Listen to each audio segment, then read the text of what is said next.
Hello? Hello. Ouais, ça va, tu m'entends? Ouais, je t'entends, parfait. Top. Bon, bah déjà, bravo pour cette semaine. Il y a eu des games compliqués aujourd'hui. Bah c'est ça, vous avez perdu, enfin, vous êtes fait stomp tous les early games, en gros. Est-ce que tu t'attendais à ce que Heretics il montre autant de répondants? Bah ouais, bon déjà fin de semaine, on prend des victoires, c'est important, c'est le but. A win is a win, comme on dit. Est-ce que je m'attendais à ce que RS6 ait du répondant, etc. Oui, enfin, c'est des bons joueurs, ils sont en LEC, donc ils méritent d'être là. Et si tu fais des erreurs, ils vont être là, ils vont te punir. Je pense que surtout aujourd'hui, bon, genre, il n'y a pas vraiment de mots, tu vois. Je peux être très méchant et dire des folies, mais juste, je veux dire que genre, bah, on n'a pas été nous aujourd'hui, on n'a pas joué au jeu. Typiquement, on a fait ce que SK a fait contre nous, c'est-à-dire on n'a pas joué au jeu, on a tout donné, on ne trouvait pas les solutions, et juste on se laissait abattre un petit peu, et au bout d'un moment, forcément, Heretics, c'est des bons joueurs, quoi, donc ils se disent, bah, ils font rien en face, donc on va aller se battre, et juste on faisait rien concrètement. Bah vous avez quand même réussi à faire quelque chose à un moment donné dans les games. Euh, Est-ce que en général, t'es satisfait du niveau que vous montrez depuis le début du Spring? Parce que j'en parlais avec Yike la semaine dernière et j'ai l'impression que bon, vous avez eu un slow start un peu, mais est-ce qu'on peut penser que c'est un peu normal après le winter que vous avez vécu et qui a été, je pense, fort en intensité? Euh, Je pense que être content, c'est compliqué, mais en même temps, on est en 5-1, ce qui est OK et ce qui... En fait, l'objectif, c'est de se qualifier au playoff pour être dans la meilleure forme possible. Mais je dirais pas vraiment que je suis content. Je pense que individuellement, je suis plutôt content. Je rentre plutôt bien dans le spring et j'arrive à continuer de m'améliorer tout au long du split, pardon. Mais je pense qu'en tant qu'équipe, on a toujours du mal et faut qu'on se réveille un petit peu parce que je pense qu'il y avait un petit peu une excuse, entre guillemets, de on était fatigué, il y a eu le first stand, etc. Faut qu'on se réadapte. Je pense que là, on commence à être déjà sur le milieu du split, voire la fin du split, en tout cas de la saison régulière. Donc pour moi, il n'y a pas d'excuse de on n'est pas en forme ou quoi que ce soit, on est en forme. C'est juste nous et nous-mêmes. Et genre, pour moi, c'est compliqué de dire qu'on est content de notre split, même si on est en 5-1. Et là, sur le résultat, si tu regardes que le résultat, tu es content. Mais pour moi, si tu regardes le concret, comment on joue, etc., je sais qu'on peut faire bien mieux. Et que typiquement au first hand, on était bien meilleur.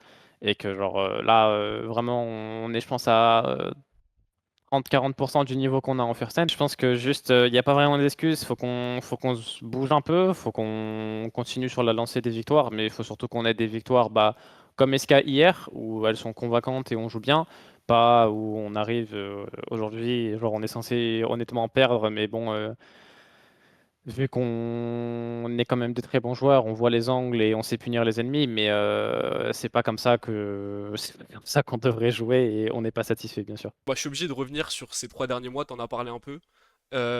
Bah déjà, je sais pas si tu te souviens, mais on avait discuté au Red Bull League of Its Own et je t'avais demandé si tu pensais que Calis saison rookie LEC allait plus choquer que Calis saison rookie LFL. En fait, le truc, c'est que la saison Caliste Rookie 2023 en LFL, elle est très compliquée à surpasser. Mais j'espère faire une entrée en LEC autant fracassante, voire mieux. T'étais un peu hésitant et au final 3 mois après, bah tu lâchais une game 17 kills contre Viper à First End et t'atteignais la finale. Est-ce qu'on peut dire que le pari a été tenu et bah t'as commencé un peu à l'évoquer, mais est-ce que t'es satisfait de ton évolution individuelle dans le LEC? Je pense que, ouais, le Caliste de LFL a entre guillemets moins choqué que celui de LEC, je pense. Après, je sais pas, parce que peut-être que, entre guillemets, maintenant les gens sont habitués à ce que je performe bien, I guess. Mais en tout cas, ces 3 mois, je suis très content de mon évolution et de mon niveau individuel. Il y a eu une phase, le BO contre G2, où j'ai mal joué et genre, j'en ai parlé et je suis très content parce que j'ai bien réussi à revenir et j'ai pas si mal joué que ça sur la finale. Et après tout le long genre tout le long là, je fais que m'améliorer et je suis vraiment content. Je pense qu'actuellement je suis dans une très bonne forme. Je continue d'apprendre et de bien jouer et le first hand m'a beaucoup aidé. Forcément quand tu joues contre Viper, FaZe, Elk, Jackie Love, bon ça aide un peu. Et Non, individuellement, je suis vraiment content de moi sur ce split. Je pense que c'est une bonne entrée en LEC, c'est une bonne continuation. Faut que je continue comme ça et bah, juste faut que je continue, je suis content, ouais. Je voulais aussi te parler, t'en as parlé un peu de la finale. Il y a eu un moment un peu iconique que t'as créé avec ce Remember My Name. Je continuerai pas. Je voulais savoir bah, un peu l'histoire derrière ça. Moi, je vais donner mon avis un peu extérieur. J'ai eu l'impression que, tu sais, tu parlais souvent du fait que tu ressentais pas trop la pression, etc. Et au final, j'ai l'impression qu'à ce moment-là, il y a eu comme si tu te déchargeais d'un truc qui pesait beaucoup sur tes épaules. Est-ce que t'as senti ça aussi un peu ou c'est vraiment venu Hem, Bah, instinctivement? déjà, c'était pas prévu. Genre, les gens qui me connaissent savent très bien que, genre, c'est pas moi de faire ça et genre, ça arrivera peut-être probablement jamais, on verra, tu vois? Ça se trouve, quand je gagnerai les Worlds, je vais crier, tu vois? Mais genre, Ouais. pas ce genre de mots. Mais, et genre, d'ailleurs, j'espère que, enfin, de toute façon, les joueurs G2 savent très bien que j'ai rien contre eux, Oui, oui. etc. C'était juste sur le moment. Bien sûr, personne n'a été heurté. Et juste, non, c'était pas prévu. J'étais juste sur le moment. Je pense que sans m'en rendre compte, oui, c'est une certaine pression que j'ai relâchée, probablement aussi parce que j'avais fait une mauvaise performance contre G2 juste avant, Ouais. durant la Pure Finals, et là j'étais en finale, donc j'avais vraiment à cœur de gagner et d'aller au first end.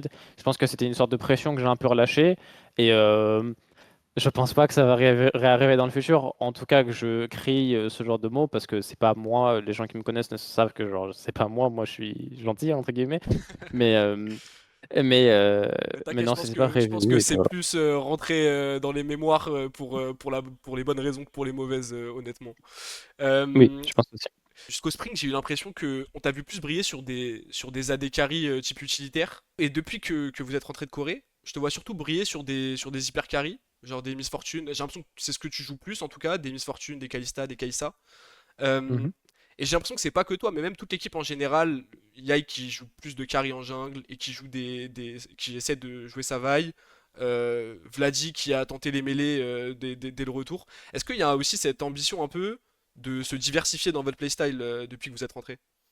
Bien évidemment, bien évidemment. À partir du moment, en fait, HLE, concrètement, il joue d'une manière très différente. Il peut jouer un peu tous les playstyles et un peu toutes les compos. Du coup, forcément, quand tu te fais péter la gueule par HLE et que genre bah, ils font quelque chose que personne dans le monde fait, c'est-à-dire genre jouer sur 3 lanes, ils sont un peu partout, ils jouent beaucoup sur le fog, etc. Ils jouent différents champions, bah forcément tu essayes d'apprendre. Il faut aussi bien prendre ça en compte qu'on est parti au first end pour apprendre et être dans la meilleure forme possible pour le MSI et les Worlds. Bah, on a scrim beaucoup d'équipes aussi, donc forcément on a beaucoup de choses à apprendre et juste on essaie de se diversifier sur beaucoup beaucoup de compos, toutes les compos possibles qui vont être méta. Ouais. Et après, moi, individuellement, j'ai toujours pu jouer les hyper carry. C'est juste que je m'adapte à la méta. Je m'en fiche de jouer des hyper carry ou des setupers pour mon équipe. Je joue juste le mieux, genre ce qui est le mieux pour la méta, enfin en fonction de la méta pour la draft et pour mon équipe, que ce soit des hyper carry ou des setupers. Je pense que je suis bon sur les deux. Bien évidemment, je préfère les hyper carry, mais Ok. euh, juste je suis le courant de la draft et ce qui est le mieux pour la team. Je voulais savoir aussi, bah, du coup, votre plus grand rival sur ce Spring, est-ce que tu penses que ça reste G2? Et est-ce que t'es pressé de pouvoir les jouer dans ton stade, devant ton public, dans quelques semaines? Honnêtement, aucune idée. Je pense pas qu'on ait de rivaux. Genre, si je dois être très honnête, le plus grand rival qu'on a nous-mêmes, c'est tout. Ok. Mais je pense pas que Fnatic soit nos rivaux. Je pense qu'à chaque fois qu'on les a joués, que ce soit Winter ou là au Spring en saison régulière, je pense que juste on a été nuls les jours de match concrètement. Euh, et je pense pas que ce soit une équipe qui nous fasse peur en BSO5. Ok. Et après, ouais, bah, s'il y a un rival, je dirais G2 par défaut parce que c'est une bonne équipe et j'ai hâte de jouer contre Ozaren.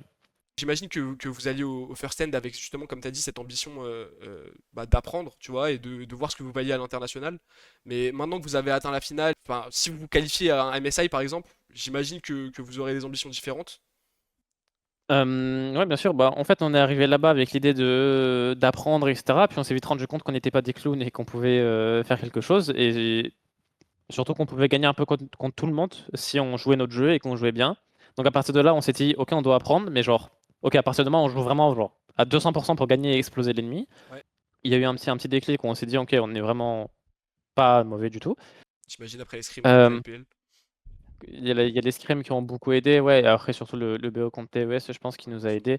Et bien évidemment, les scrims ont donné la confiance qui était importante. Et du coup, si, Mais si vous allez au MSI, là, est-ce que vous aurez des nouvelles ambitions vu ce que vous bah, avez? bien sûr, ce sera les mêmes ambitions. Ce sera les ambitions d'apprendre. Mais bien évidemment, on veut gagner et on fera tout pour gagner. Et genre, on ira au MSI pour gagner le MSI, tu vois, pas pour apprendre du MSI. Ok. On essaiera d'apprendre le plus possible, mais on jouera bien évidemment pour gagner le MSI. Pour finir, on entend souvent que tu serais le sauveur de l'Europe, etc. Moi, je veux reformuler un peu la question. Est-ce que tu penses que cette itération de KC peut sauver l'Europe peut-être dès cette année ou alors peut-être un peu plus loin? Pour moi, on a 3 gros talents individuels, en tout cas européens, Ouais, si j'exclus Canada de la discussion. Moi, il y a que l'a dit, je pense qu'on est des très bons talents européens, on est jeunes et que genre on a beaucoup à apprendre et qu'on peut être très, très bon dans le futur. Je pense qu'il faut juste pas qu'on fasse n'importe quoi, qu'on travaille, qu'on soit bien entouré et on devrait genre à 100 être de très bons atouts pour l'Europe, dans les prochaines années. Et après, bah, ça dépend, tu vois? Moi, j'ai, une très bonne cohésion avec Targa, je pense qu'il est très bon et je pense que tout va ça dépend un petit peu. C'est comme GD en 2019, c'est genre un groupe qu'il faut créer. Je pense qu'on a des très bonnes individualités, pardon. On a un très bon groupe. Kana est très très très bon.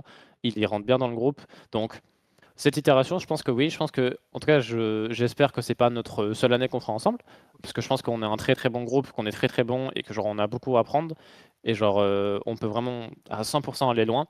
Mais ouais, je pense que, en tout cas, ce qui est sûr, c'est que on a 5 très très bons joueurs dans le roster et on a un bon coaching staff. Donc, sur le papier, c'est nous et nous-mêmes, devrait pas y avoir énormément de choses pour nous stopper pour qu'on aille loin. Ok, très bien. Bah écoute, merci beaucoup Caliste. Bon courage pour la suite et pour les prochaines semaines et on se voit à Paris. Enfin à Ivry-Courcouronnes du Merci. coup. Merci. Ciao, ciao.